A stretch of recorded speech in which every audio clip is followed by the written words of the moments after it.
This is Spotlight Omaha. Spotlight Omaha is a local podcast that highlights local businesses and influential movers and shakers in the Omaha business community. Spotlight Omaha is brought to you by Pixel Fire Marketing. Now, from the Pyramid Contractor Studios, the host of Spotlight Omaha, Jimmy Allen.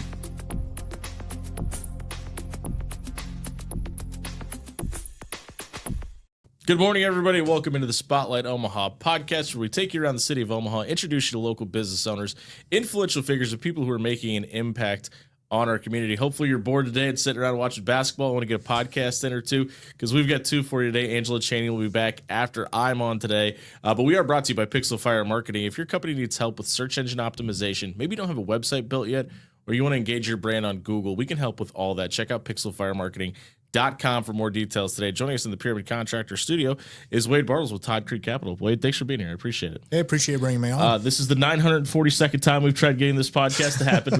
We were finally able to make it happen. What is Todd Creek, and what are you guys doing over there at the Capitol Firm? Well, I am focused on trying to find a business that I can buy and operate, that I will be able to carry on the legacy of the owner and see it on into the future. You know, nobody wants to sell and see their business get completely ruined and and see their legacy crumble. That matters to that person. Yeah. What does that matter to you? That matters to me because I have kids, and I'm shooting for 4 kids. So I've got one and one on the way. God bless you. Yeah. I grew up in a big family and Sure. 4 kids, and my wife is, since day one, has been on board for that. And God bless her. or no kidding. I'd say she gets 2 votes. I only get 1. Yeah, there you go. Good call. But I want to see them grow up seeing me work, you know? Sure. So with what I'm doing right now, I'm working, but it's just a different type of work. Mm-hmm. And I grew up on a farm, different type of work ethic. And you're in real estate now, currently. And I'm in real estate now. So I'm a real estate agent and a real estate investor. I've got rentals. I do some flips throughout the year. Sure. But my wife and I just have had the conversation that the goal isn't to stop working. 5 years ago, I thought that was the goal, to work really hard, build the passive income, stop working, travel the world, live the dream. But at the end of the day, we kind of realized we really want our kids to grow up seeing what work looks like. I usually ask this question at the end of the podcast, but I feel like it's perfect to ask it here. Is it difficult for you at the end of the day to go home, be husband, be dad, put the phone away, and not interact with it? Yes, absolutely. My wife calls it when you turn off an engine and it goes, yeah. She calls it spinning down. Sure. Because I'm a plate spinner. I've got 13 plates spinning, and so it takes. You're uncomfortable if it's only one, right? Oh yeah, I don't know what to do with myself, and so I've got so many things going on. When I come home at the end of the day, she just knows it's going to take me 30 minutes to an hour. Sure. To finally turn my brain off a little bit at a time, and I don't expect that to change with my next business. I just think I'm ready for a different type. Plate, right? Another plate. Yeah. You guys are looking to buy businesses in southeast Nebraska. You mentioned that you grew up on a farm. You're from sort of central Nebraska. Mm-hmm. I know some people get offended by that term. Not Elk Creek. So Yeah. that's about an hour south of Omaha. So southeast Nebraska. Most people think anything west of Gretna is western Nebraska. Okay, fair enough. Excuse me. I'm sorry. Why is it so important to do business in this part of the state? Well, that's a really good question. So I joined the Marine Corps out of high school. Sure. And I was stationed in California, various bases. And when I got out in 2016, I decided to get out because I wanted to have a family and I wanted to be closer to family. And so I moved back to southeast Nebraska, where I was from, which I live in Lincoln right now. And my wife, which is still southeast Nebraska, by the way. And my wife's from McCook, Yeah. which is western Nebraska. Agreed. And she used to work in sales, and she would go up to the Northeast, like the New England area. Sure. And she would work up there a lot. And both of us separately have come to the conclusion that being near family is what we want. Our relationships are, a high priority in our life, and Nebraska is always going to be home. We thought a million times about moving away, but at the end of the day, it's just nothing ever feels quite like Nebraska. Anyway. So this is home to us, and so we're just like, let's just plant our flag. Let's just plant our flag, raise our family here, near family, and that's a good way to build a life. You guys make it a highlight, bold, italics, underline on the website that we are not a private equity firm.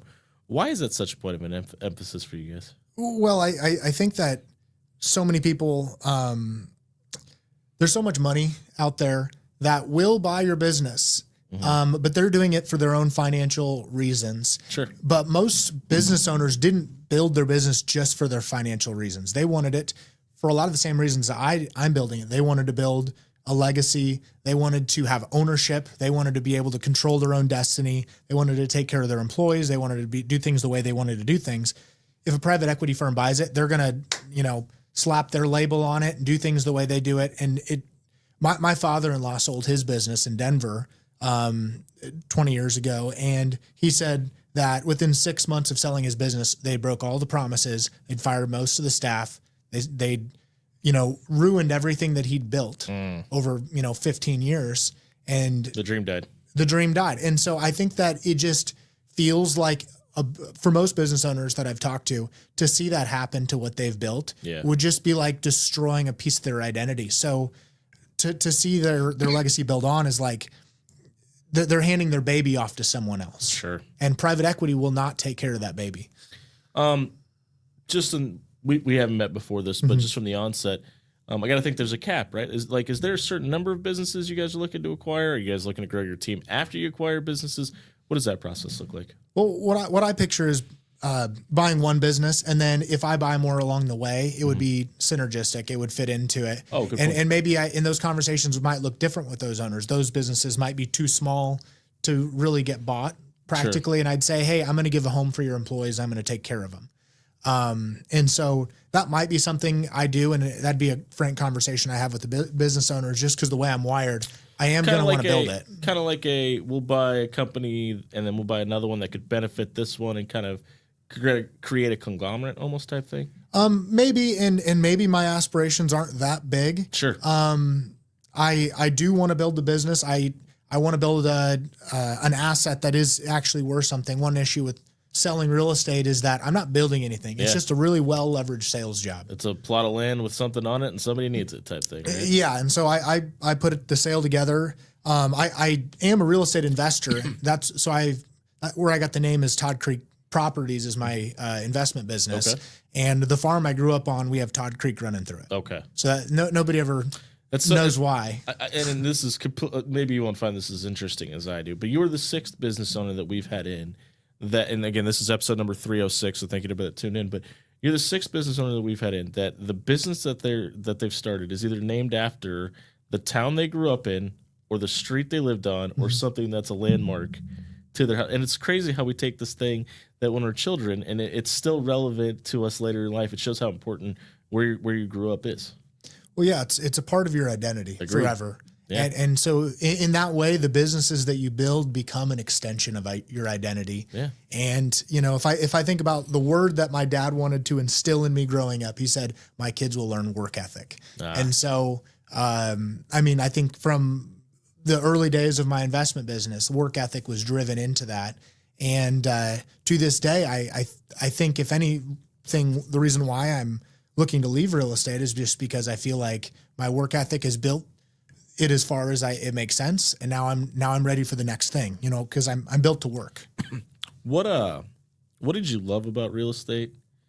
And has that kind of tapered off? That's a good question. I loved the opportunity to work and see direct results from my work. Sure. I was at a sales job in the past where they kept wanting to change the commission structure because I was making too much money. And so I love to see. That's a good problem to have. Yeah. I love to see that I see a direct benefit from the efforts that I put in.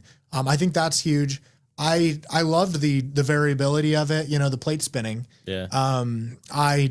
I do quite a bit of volume. Yeah. And most people just look at me and say, I don't know how you do it. And I just think that's... You don't know how not to, right? I don't know how not to. Like my wife always makes fun of me because when my business is slow, I get existential and I start replanning my entire life. Yeah. How can I do 38 different things, right? Well, yeah.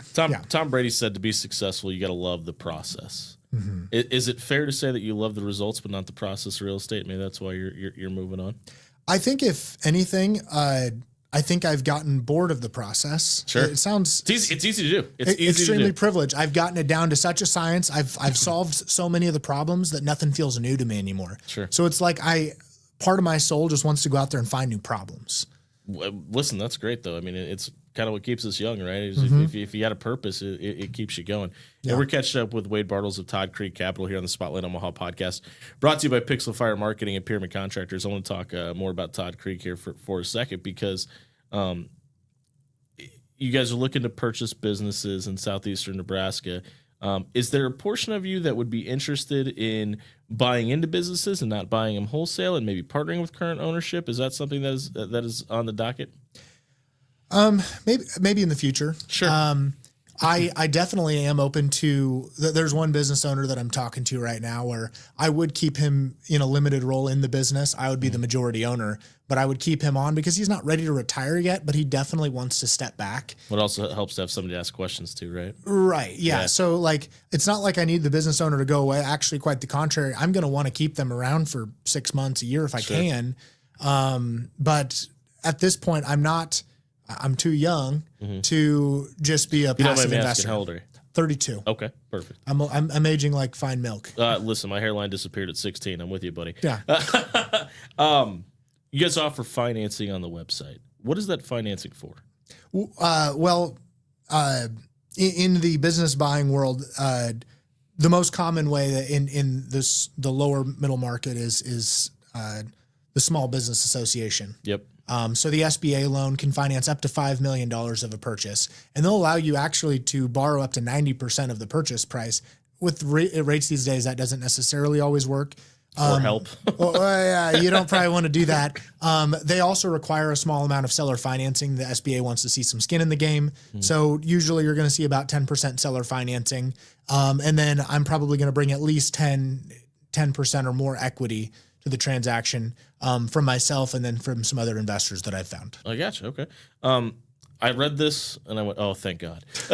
You guys don't want anything to do with bars or restaurants, no. or major or heavy manufacturing, just blue collar type businesses. I thought that was genius. I'll see if we're on the same wavelength here. Why is that the case? Well, in short, my wife worked in food service for 7 years. This is what I assumed the answer was going to be. Yeah, and so she's like, no, I am not. Yeah. I am not on board for you to buy a restaurant. Plus, margins are so slim, and every restaurant owner will look you in the eye and say, this is a tough business. As somebody that bartended for 8 years and was part owner of a bar, don't do it. Yeah. Sounds like a great retirement job when I don't need to make money. If you're not happy being married, own a bar. Yeah, there you go. And then manufacturing is just such CapEx heavy. Such a CapEx heavy business where I have to spend, $400,000 on another machine to grow the business. I don't have experience in that, and I think that I've been really frank with myself in this process. What I do know and what I don't know. That feels like something you probably need to have experience in to be successful too, right? Yeah, and then it's also just a tough business to grow. So I'm just trying to stick with what I know. I also said blue collar services specifically because I'm a farm kid. In the Marine Corps, I did electronics, so I was a tech. Sure, best of both worlds. When I got out of the Marine Corps, I did IT for a while, and I was project manager, IT tech sales. So I did a few different things. I didn't love the office thing. At a certain point, I was just like, I'm going crazy. I love real estate because I usually spend my. You asked earlier what I did like. Yeah. I'll usually spend my morning doing paperwork in the office, and then I'll spend all afternoon out running around. So I get that variability, which I like. A little bit of freedom too, right? Yeah, a little bit of freedom. They say you can set your own schedule. It's a tricky thing, but you be kind a business of owner. You'll be able to hang out on yachts and beaches. You'll make $1 million in your first 4 days. It's great. Yeah, just that's like what they tell you. Yeah, but I do like that variability. Just everybody says they get ADHD these days. Sure. I definitely think I do, but I just use it as my superpower. Yeah, I'm what ADHD wants to be when it grows up. I think, yeah. You mentioned it, and it kind of feels like this is in your nature. Like, would there ever be a portion of you that obviously this is still, and it's very much in its infancy, and you're still getting it off the ground. But any part of you ever want to be the guy that is the franchise seller, or maybe purchase a business and sell it to somebody else to continue the legacy on? I'm definitely open-minded to it. Just knowing my personality that I get in there and I solve enough problems, and I get to a point where I might say, well, what problems are left to solve? Sure. Maybe at that point I would find another person to carry things on from there. But I would want to make sure that it's aligned with the business owner that I buy from, that they understand that that's on the table. or, maybe I would sell it to an employee within the business to carry things on. So, that's incredible because we just had Brittany McLaughlin in yesterday with the View venues. They have 3 different venues here in Omaha. And she started working there in 2014 and then purchased the business at the beginning of the year. Yep. And we're seeing that more often where people don't have a passion for something until they do, and then they want to make it the rest of their lives. It's really incredible. Right. Yeah. Is there a certain type of? Do you have a vision for the type of business you would like? Like, would it be an HVAC, a fencing company? Is there anything in particular that you'd be looking for in case somebody's listening that may be looking at selling their business? Yeah. No, I think you're right on track there. Again, I said blue collar just because, kind of who I mean, I'm wearing boots right now. What brand do you know? Tecovas. Okay. All right. Before they had an outlet down here. I found them back in 2020. Oh, there you go. Thanks, pandemic. And I wear them basically every day. But I wear jeans. This is basically my uniform. My friends make fun of me. Yeah. In the cold months, I just put on a quarter zip. I hear you. But I'm kind of a blue collar guy. I like getting my hands dirty. I like the technical side of things, but I've got the business mind where I think in scale. My brain thinks like, how can we leverage this, make this better?